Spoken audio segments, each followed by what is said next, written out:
There will come a moment in your life when the pressure is unbearable, when things aren't going as planned, when people test your patience, and when your emotions scream at you to react. In those moments, most people crack. They lash out, they panic, they make impulsive decisions they later regret, but the strongest, the most disciplined, the most effective people in the world, those who lead, inspire, and succeed, have mastered one skill: controlling their emotions and thinking clearly under pressure. Pressure doesn't change you, it reveals you. When the weight of expectations, challenges, and uncertainty bears down on you, who you truly are comes to the surface. It's easy to appear confident when everything is going well. It's easy to be patient when no one is testing you. It's easy to feel in control when there's no real challenge in front of you. But the moment pressure enters the equation, all illusions are stripped away. Think about it. How often have you seen people handle stress poorly?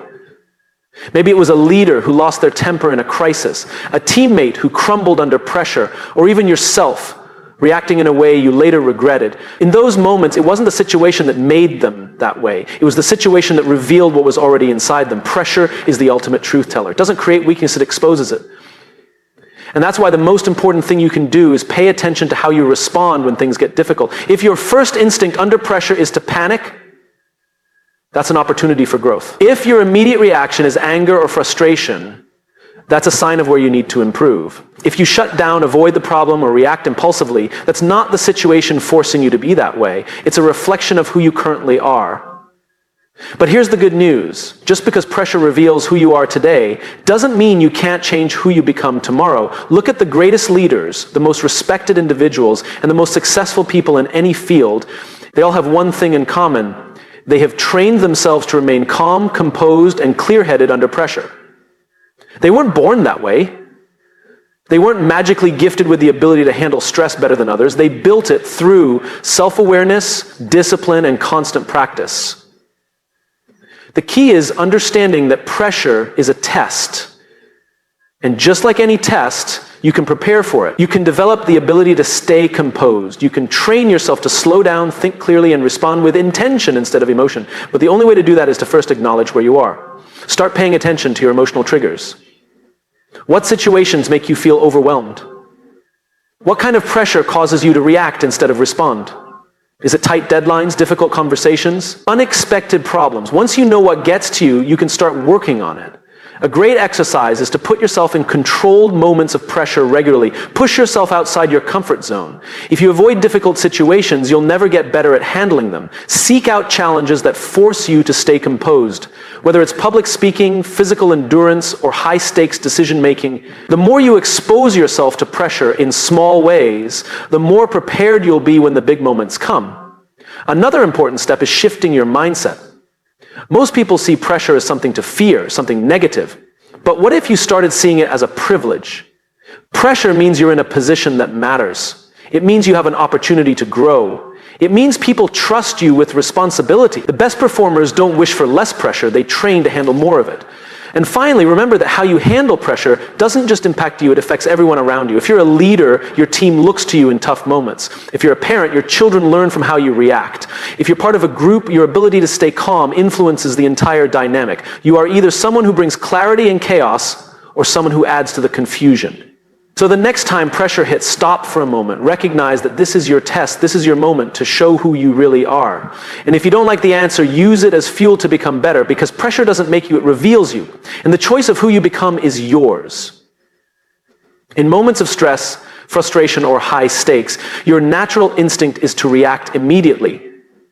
The problem is that reactions are often driven by emotion, not logic. A quick, unfiltered response can lead to regret, conflict, or even failure. But there is a powerful tool that can change everything: the pause. Pausing before you react is the difference between saying something you'll regret and choosing words that build trust. It's the difference between making a rash decision in the heat of the moment and making a smart decision that serves you in the long run. It's the difference between losing control and staying composed. Most people don't pause, they let their emotions dictate their actions. They fire back in an argument, they lash out when frustrated, they make impulsive choices just to relieve the pressure they feel in the moment. And later, when things calm down, they see the damage their reaction caused. They wish they had handled it differently. They realize they let the moment control them instead of taking control of the moment. But here's the truth: you always have the power to pause. No matter how intense a situation feels, no matter how much someone provokes you, no matter how urgent a problem appears, there is always a moment, however small, where you can stop, breathe, and choose your response. And that single moment of restraint can change everything. Think about a time when you reacted too quickly and regretted it.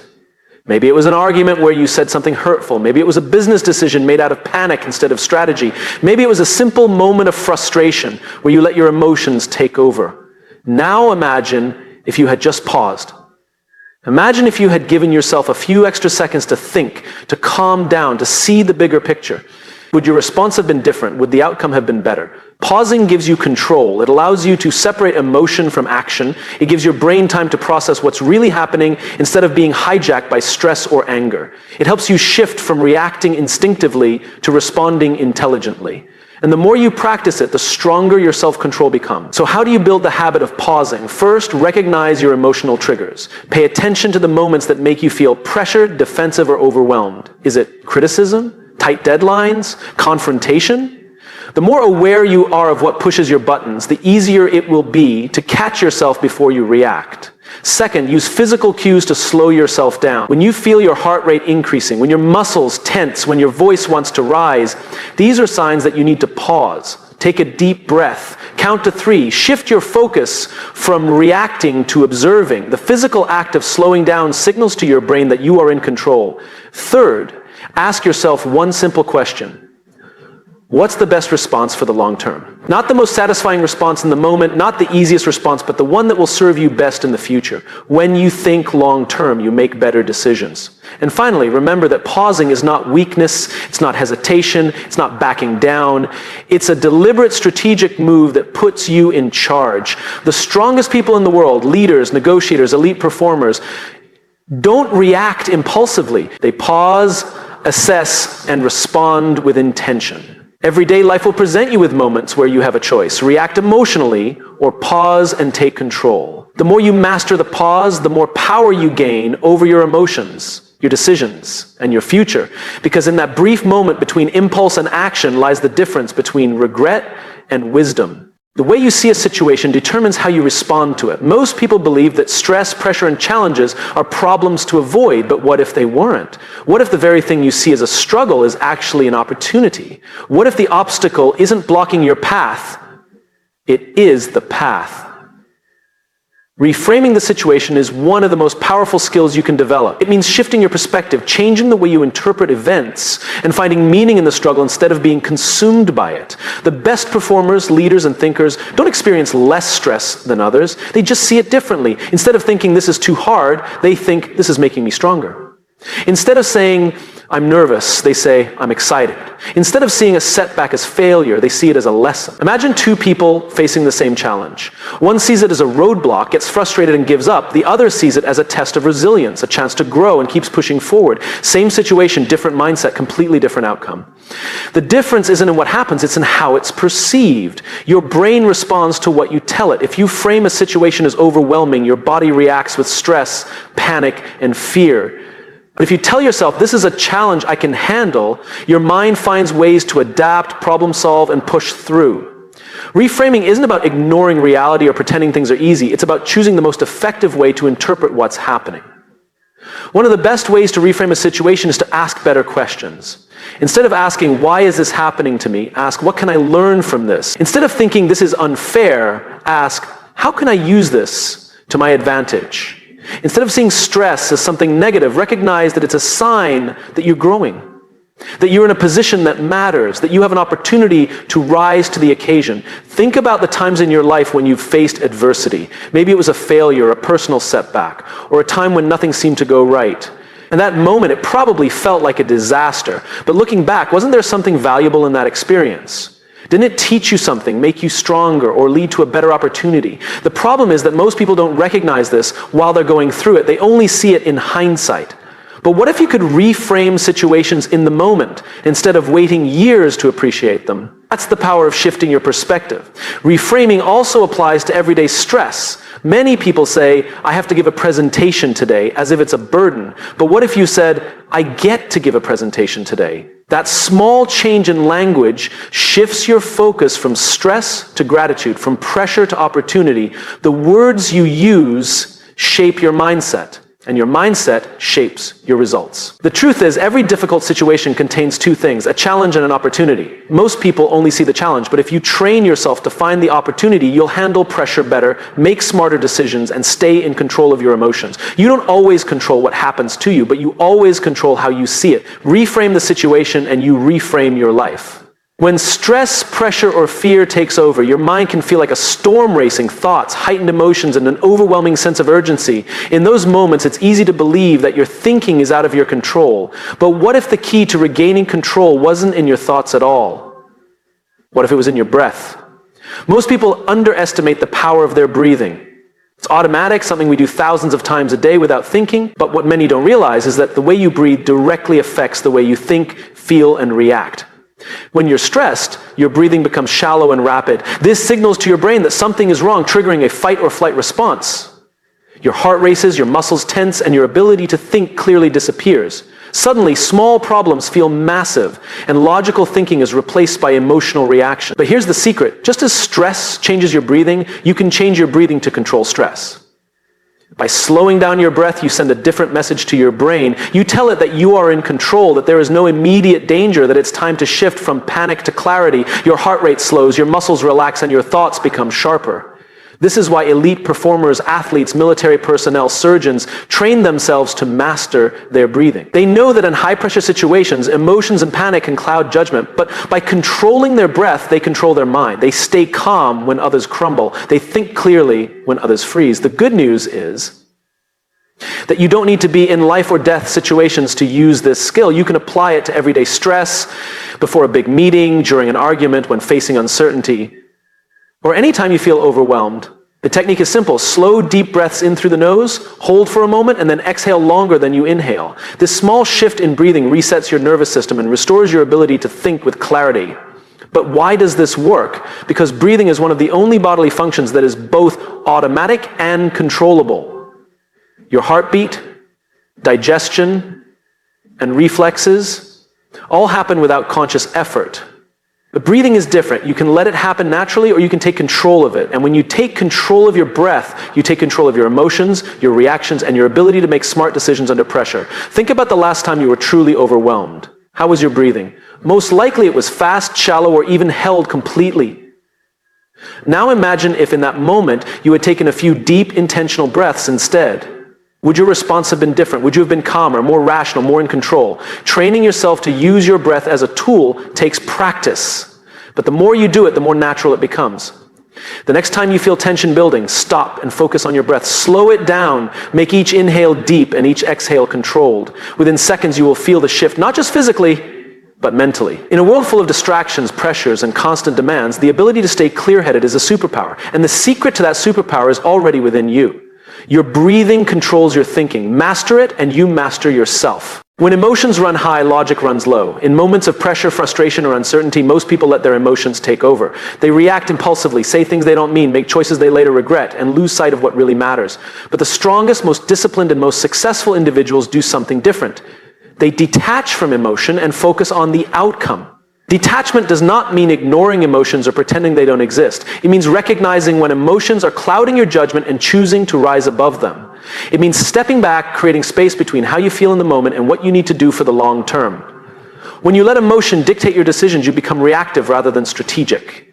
You allow temporary feelings, anger, frustration, fear, to shape permanent consequences. But when you focus on the outcome, you act with intention rather than impulse. Think about the last time you were in a heated argument.